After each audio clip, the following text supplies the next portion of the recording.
Wait, what the hell? Didn't you just make a video on this deck? The answer to that is yes, but something truly extraordinary happened that warranted a second video. So there's this fan-made Discord server specifically for the Genshin card game, and they hold weeklies for each region because there's different servers on Genshin. Now, usually I'm not available when they hold the weekly for North America, but this time I was available. And I entered with my deck, my Shidipon, my High Shaw until I cut to the Chase deck. And guess what? I top cut. Yes! Yes! That means the deck is good and everyone should play it right now. And other funny jokes you can tell yourself.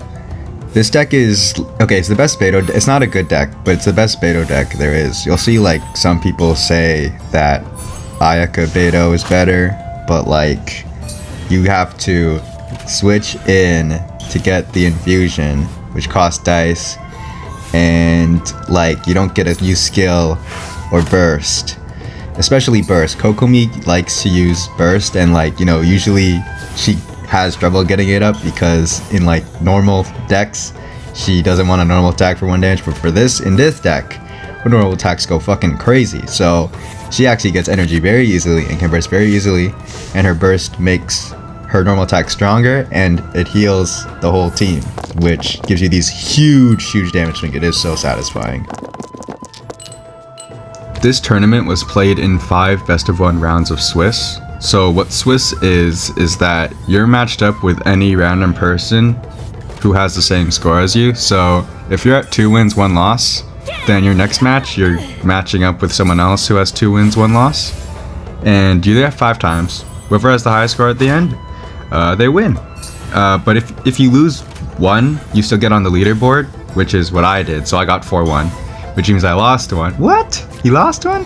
I did lose 1, and it's this play right here. I get greedy, I normal attack, and he one-shots me with the Pyresonance card, and I just lose. But it's not like, oh, he high rolled. Okay, well, he kind of high rolled, but I was aware of that possibility, especially because this tournament is open team sheet. That means that you have a list of your opponent's entire deck. They have a list of your deck, and I looked at his deck and I saw he had 1 copy, leave it to me. So I'm thinking, okay, you know, the odds of him having leave it to me and power agents in the first hand, it's probably not too high, right? It's probably not too high. I can risk a normal attack here.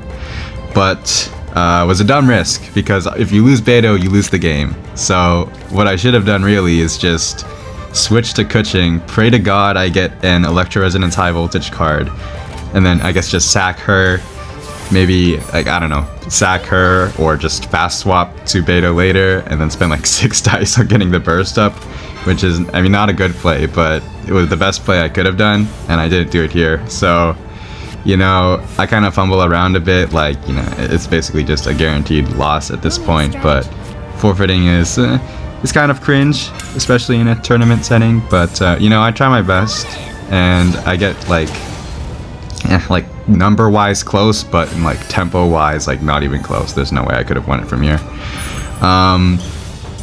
But this game is probably like the one game where Kuching actually did something. Like the other 4 games, Kuching kind of just did nothing. She either just died or Kokomi did everything, and then Kuching was kind of just sitting there. I still think she is the best Electro in this deck. I mean, again, Sino is not bad, but I feel like Kuching having the piercing damage burst is better, and then, you know, it's not too hard to get it up with just 1 or 2 skill usage. I think you should be able to have at least 1 copy of an energy card at that point. But considering how little she did, you know, it would have been really funny in hindsight if I just had Razor instead. Like, I feel like that's how much of a non-entity she was in these 5 matches. Like, she just either just died for Beidou again, or Kokomi finishes the job. So like, it would have been really funny to have Razor in there, because then I would have top cut with Beidou, Razor, and Kokomi. like literally the worst deck in the game. I think those are literally the bottom 3 cards. Razor, arguably, maybe, but you never see anyone use Razor. Yeah, I don't even play well like after Beidou died. Like, he did a switch earlier to Bennett where he protected him with Lotus, and for some reason, I don't know if I was throwing, but like I equipped Magic Guide and did a 2 damage normal attack with Kokomi. Like, I should have used Karage's Oath, because then here, like, he would have lost both Bennett and Kuching. Now I still would have lost Kuching afterwards to a revenge kill, but like it would have been closer. So I mean, that's one way I could have optimized it, but I lost as soon as I let Beidou die. So it is what it is. I suck. I'm using the replay function that they added in the latest update here, which means that I can make my graphics like perfect and it won't lag super hard in the recording.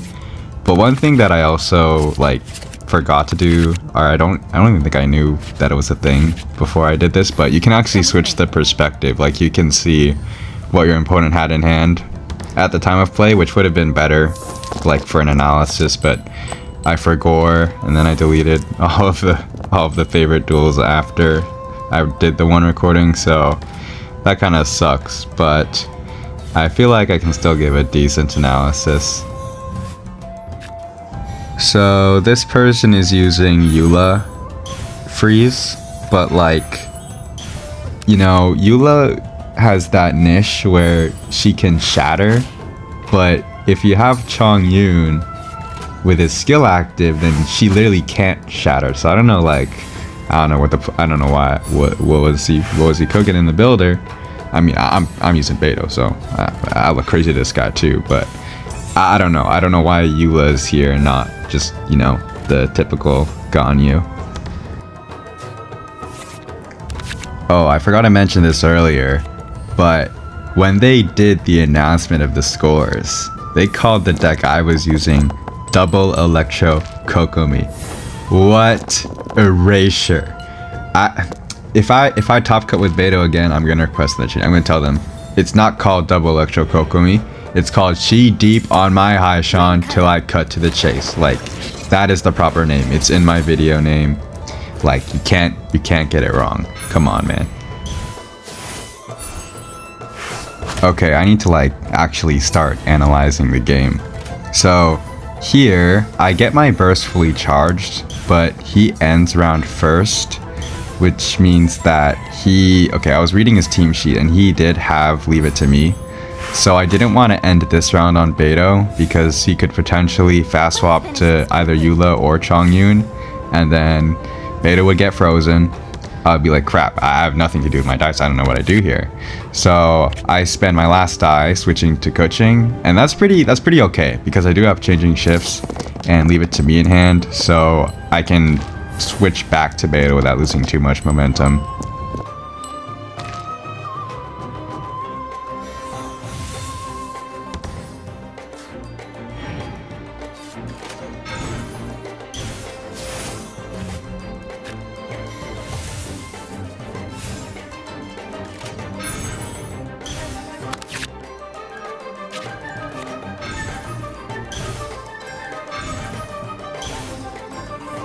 Let's go.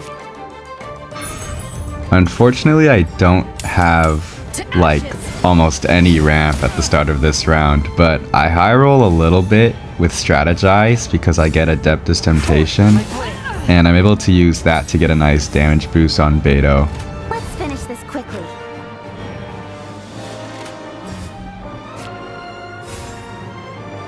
Come with me.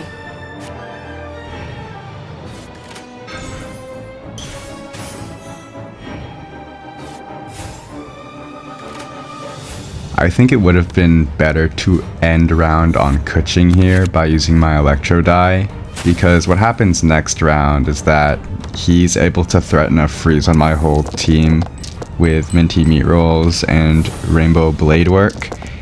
Having Kuching start means that I can potentially do some switching shenanigans, like, you know, start with a switch to Beidou, then, or like if Kuching gets frozen, switch to Beidou, he takes another kill, I switch like to Kokomi, then switch back to Kuching, and then I could have you know, stalled his dice usage better that way. More importantly, it would have stalled his Rainbow Blade work usage better and would have denied him access to freeze earlier. But he kind of makes a weird play, which you'll see in a little bit.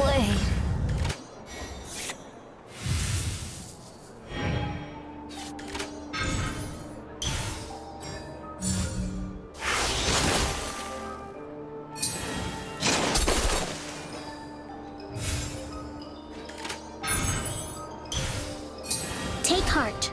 Victory will be ours. I'm almost certain that he choked here by going for burst first. There's no reason for you to preserve the freeze because you have gamblers on you. And since you had minty meat rolls, another normal attack was very possible, or even a skill. You could have tuned for a skill to get even more damage, but like you would have had 3 dice after the kill and you would have been able to do one more attack. And at that point, that kind of damage differential is like impossible to come back from for me. But he chokes. But I also like reverse choke by staying on Kokomi here, because if he had another gamblers in his hand, then he could have used it when he takes the kill here with Eula, and that would have put me back in a bad spot. But he reverse chokes my reverse choke. He plays parametric for no reason here. Like, we are not playing good at all. Like, you're just wasting 2 dice right there. At this point, like, he does have Lotus in his deck, and he could have used it here. But like, no matter how he timed it, I could have won with minty meat rolls, like 3 minty meat rolls with normal attacks, and then burst. Or at this point, if he used it here, I could have just done minty meat rolls, 2 normal attacks, electro die in my hand, tune for the burst if need be. But yeah, it was a lot of back and forth joking. It's not a matchup you see very often, to be fair. Can we get Noelle hyper carry? No, we have Noelle hyper carry at home. Okay, no, this deck, if it has Lawa Trill instead of Ningguang, is real. Like, I think in Japan they were cooking with Ganyu. You would use Ganyu because of her burst, which is like ridiculously broken. It's like 9 damage for 3 dice, 2 energy, like Xingqiu burst, but like, you know, just as a summon. It is getting nerfed in the next patch though. I saw that apparently in the live stream, like it was like teased, I guess. They showed Ganyu with 3 energy, and like it is deserved. Like, that is way too much damage. Even if, like, you know, the downside is that it's not all in one target spread across. It's just like total damage is still very significant on off-field characters. So I think it's a very fair nerf. Ganyu Super Conic will probably die though.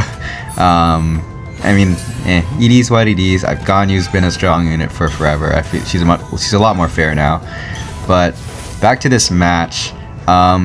He doesn't have early game burst damage, but I still lead Kuching anyways, just, you know, preserve Beidou's health as much as I can, why not?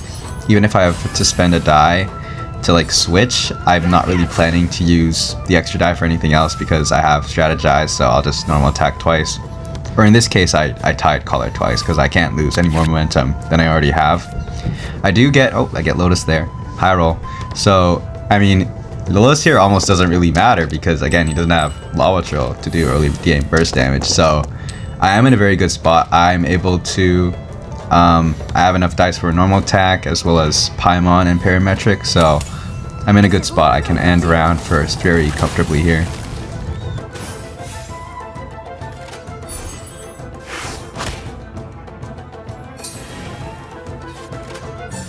Surely using Ganyu's bad normal attack a 3rd time isn't the best play here, right? He doesn't have a free switch card in his deck. I looked at his team sheet. He only has the fast switch, no free switch. So maybe he did it because he wanted to charge Liben, and switching would have prevented him from doing that while getting another attack. That's the only thing I can think of.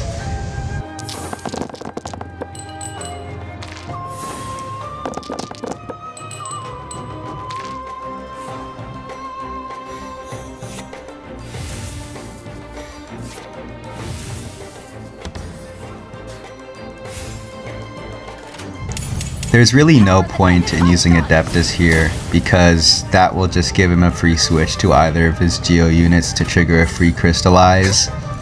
And I do have Changing Shift as well as Leave It to Me, so I don't lose any momentum switching to Kokomi. Whether he switches or not, his Ganyu's dead, and it's better for Kokomi to take the kill because, again, she has Gamblers.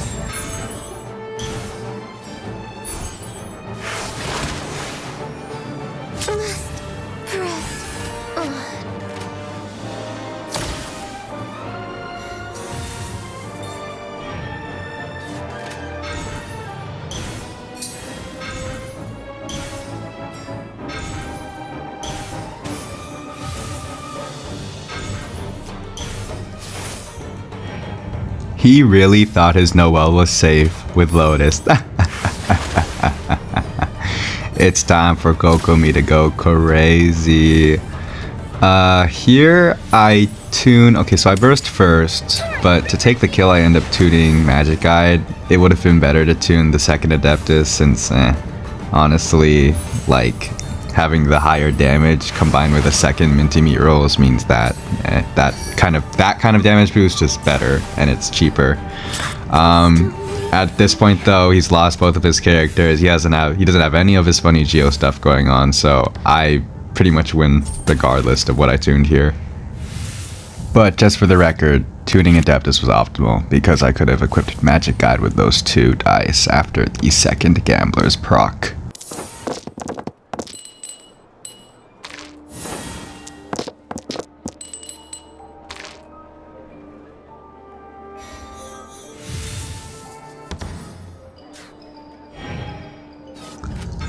I'm speeding this part up because, I mean, honestly, at this point we can tell he's basically lost.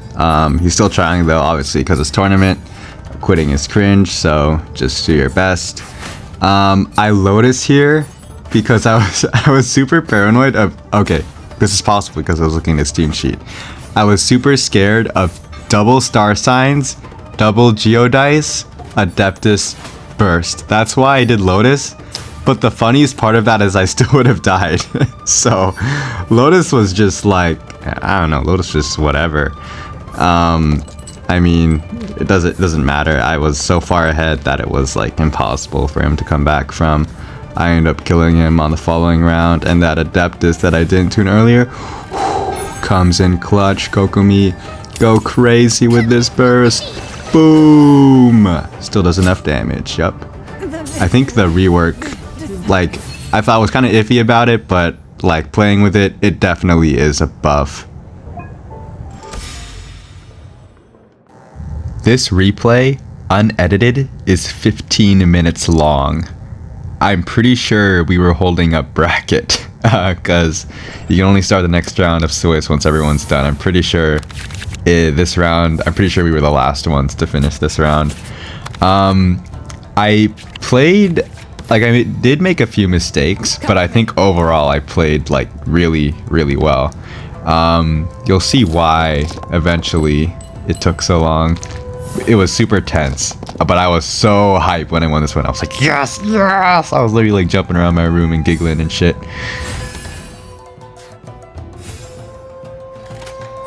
I get the first move and I decide to Tide Caller even though I only have 3 Electro Dice because I do have Libin as well as the Electro Resonance High Voltage card if I want to use it.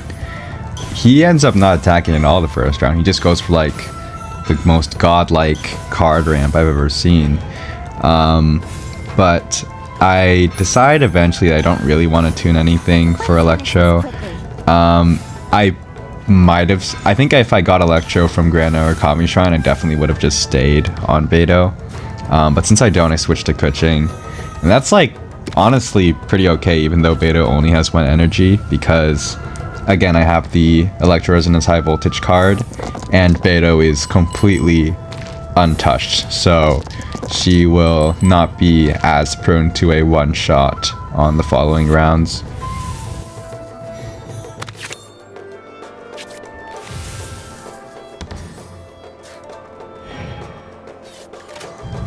Round 2, he starts with Bennett. And I don't want to switch directly into Beidou since he has a lot of dice to threaten a potential one-shot. So I go into Kokomi first, since she can cleanse Pyro if Bennett does decide to apply it to her. He just goes for a normal attack though, so I switch into Beidou after, and there's the Pyro application. It would have been safer to switch to Kuching first, because, I mean, there was potential for a one-shot here. It was like super high roll, but he could have done it if he had changing shifts, Pyro die, and Pyro resonance, and then just, you know, tuning dice for Diona's skill if need be.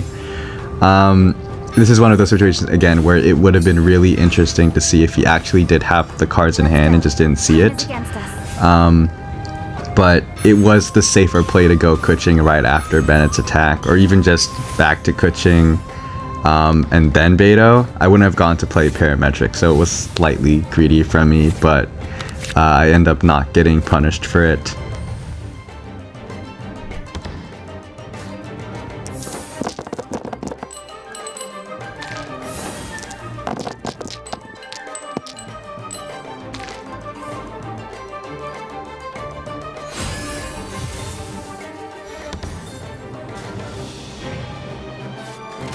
Round 3, he swaps to Agent, probably because it takes the least amount of damage from Beidou's burst, even though it's not a lot of damage to begin with. I'm for sure getting it up though, and after I burst, he switches to Diona. I don't really care about Beidou dying right now, but I mean, if I don't need to take that one shot, obviously I'm not gonna take it. He attacks with Diona into Kuching, and he actually has the talent card for her. So that, like, people will tell you Diona's mid, and she is kind of mid, but that talent card ends up being a huge pain in the side later, and you'll see why. I do end this round with a crap ton of ramp though, and Kokomi still has no element applied to her, so next round I can really start doing some damage.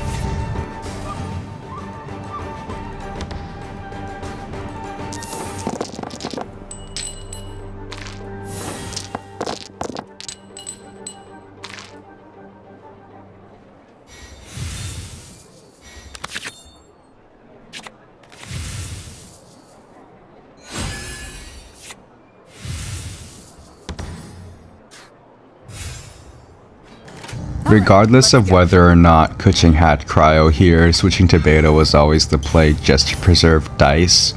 He gets his burst up, and while I could go directly into Kokomi since she's not, you know, going to get one shot since she doesn't have an element on her, she will still take a lot of damage. So I decided to go back to Kuching first, and I'm okay with him taking a potential kill with the Pyro Resonance, which he does take here, because I have 13 dice. He has 1. And since Kokomi has Magic Guide on her, I'm able to punch a huge hole in his team here.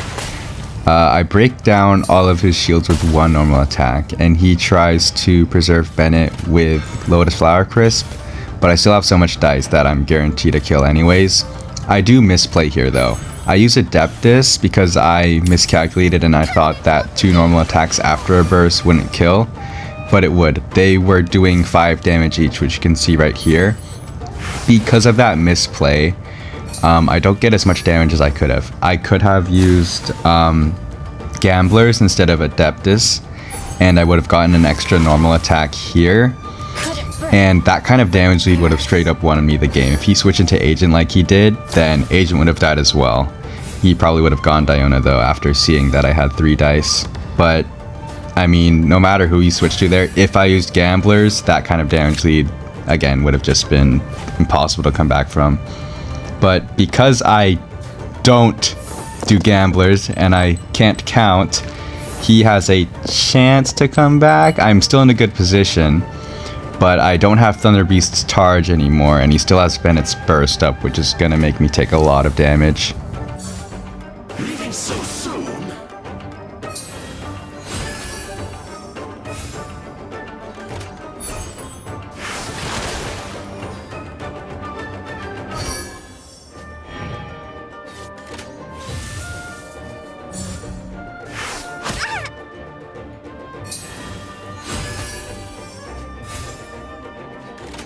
I was thinking of going Kurage's Oath here to clean the Pyro, but I saw that if I did Adeptus, he would be in range of an electrocharged kill, and because of that, he has to switch to Diona. Since he ends round first, I in turn have to switch off of Kokomi, because then obviously I can't do electrocharged with no element on Diona.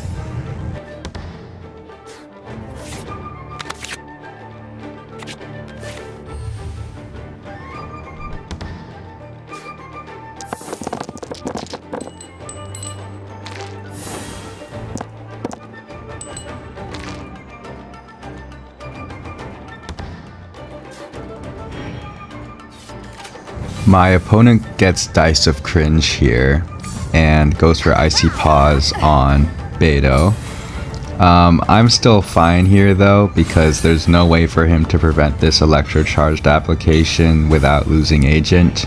He ends up going for some ramp to help him the later rounds, but I'm guaranteed a kill here with Kokomi. I switch to her and I equip Gambler, since why not? I get the free dice. If I had one more die here, I would have been able to win, but because I don't have an extra die, I don't get to win right now, and I'm thinking, okay, well, Diona's like 2 HP. This is basically over. There's no way he comes back from this.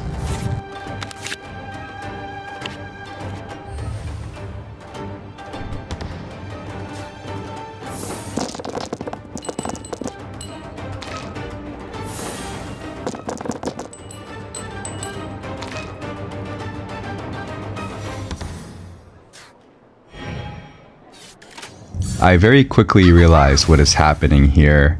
Diona is shielding herself for 2 hit points, but neither of my characters can deal more than 2 damage. And he also has an elemental burst, which heals for 2 on cast, and makes a summon that heals him for 2 again on round end, and I don't have send off. So I'm getting bled out right now, and I'm panicking because Beidou's in range of a one-shot, and Kokomi's in range of a one-shot. But I realized, wait, I have Kurage's Oath, I can cleanse the Pyro, and that means Kokomi can stay in, and it'll also provide healing. And both Beidou and Kokomi have enough energy for 1 more round of burst damage. So I'm thinking, please, please, please, I need to survive long enough for Beidou to get a second burst up.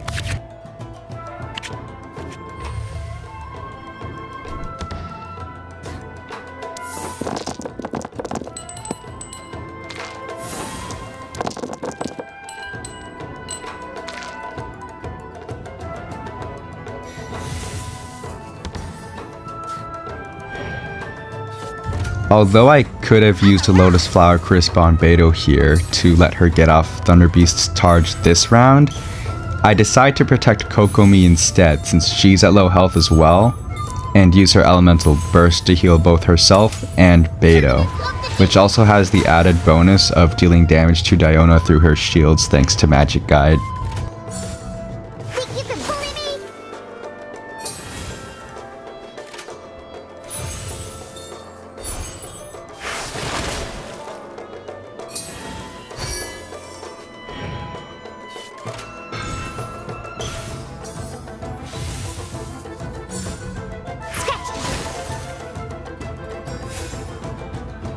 Come with me.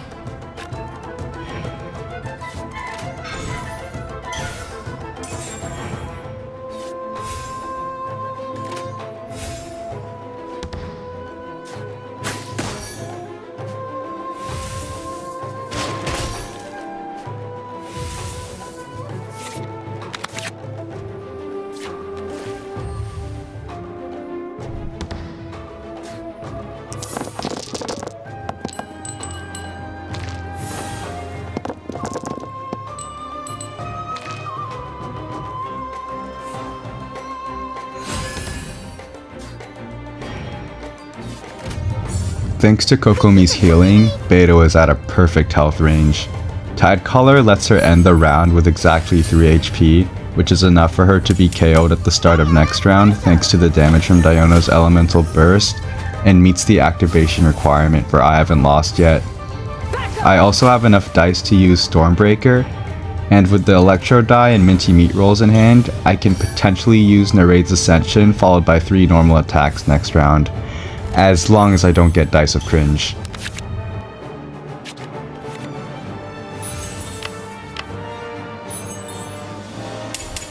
Power that ended Python!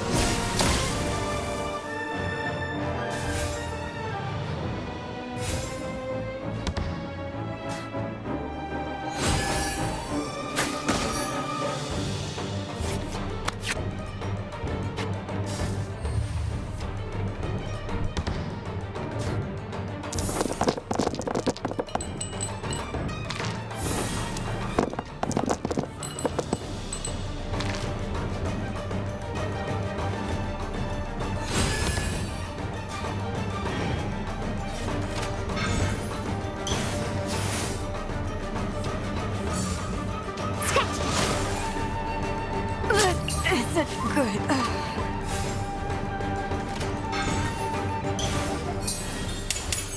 Covenant of the Deep!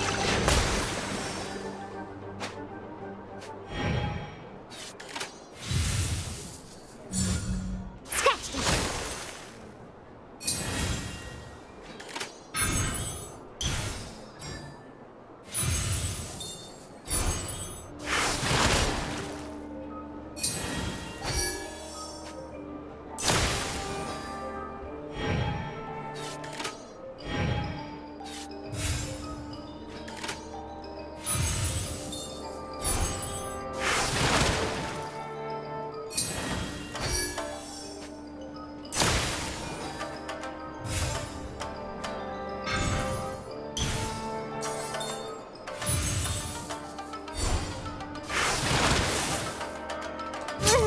Winning after 10 rounds with all of your dice used and all of your cards used feels so good.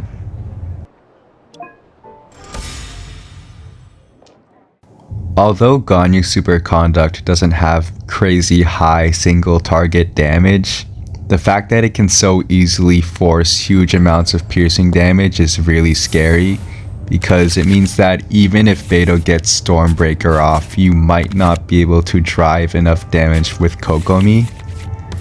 Come with me. There is some potential Oz counterplay here with Kokomi, especially if you get the first move. You can start on either Kuching or Beidou to see if they go official, and if they do, you can switch to Kokomi to deter them from summoning Oz, since you'll cleanse their initial Electro application and also have some healing to reverse their progress. He leads Kuching though, which is a little smart since it means he's identified the threat of Stormbreaker and is opting to sacrifice some piercing damage for more direct damage on Beidou. Because I moved first though, and because I have enough dice, I'm able to use Tide Collar, and I'm in a good position whether or not he attacks into it or switches. He ends up taking the Electro application, and I'm okay with taking a Superconduct reaction from Ganyu here, since I have enough dice to end round with Liben and 2 energy.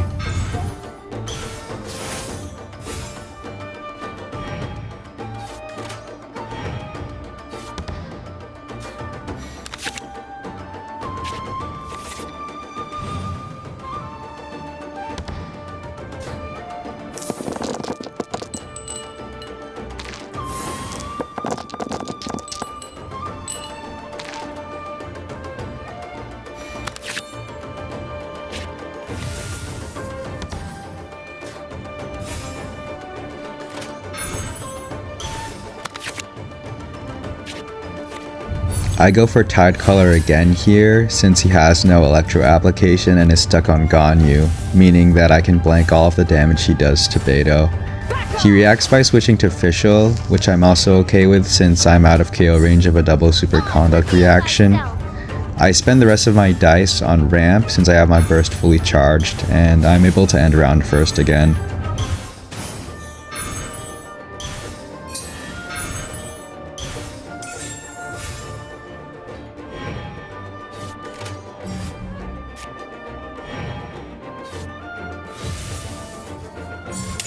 For Rex Lapis!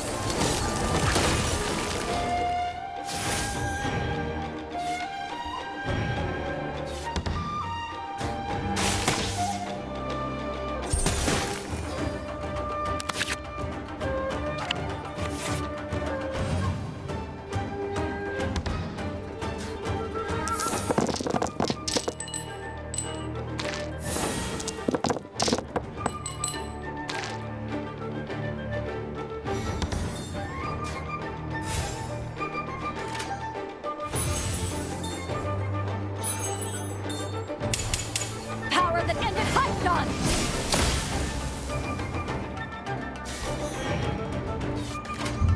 Taking the kill with Frostflake Arrow here might seem like a good play to force piercing damage on Kokomi, but because of its 5 dice cost, he can't threaten the third attack needed to KO here.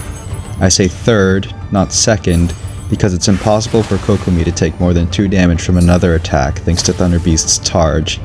He tries it with Stellar Restoration from Kuching, but Kokomi survives with 1 HP. Don't blink.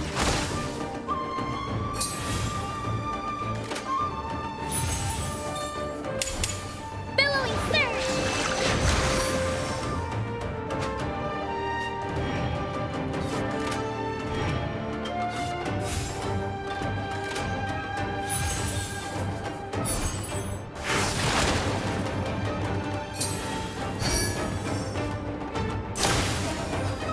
Right idea. Wrong time.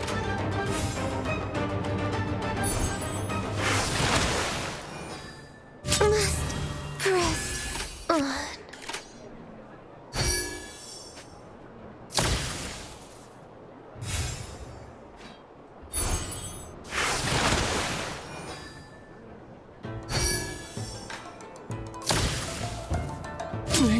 There is some sweet irony behind the fact that Ganyu Superconduct lost to repeated rounds of piercing damage. Well, that's it. Next patch. I don't know if Kokomi will probably be better next patch because Raiden releases next patch, and apparently her burst like charges 2 energy for the whole team. Like that shit seems broken. But yeah, I don't know. It'll be really cool. And thanks for watching. Bye bye.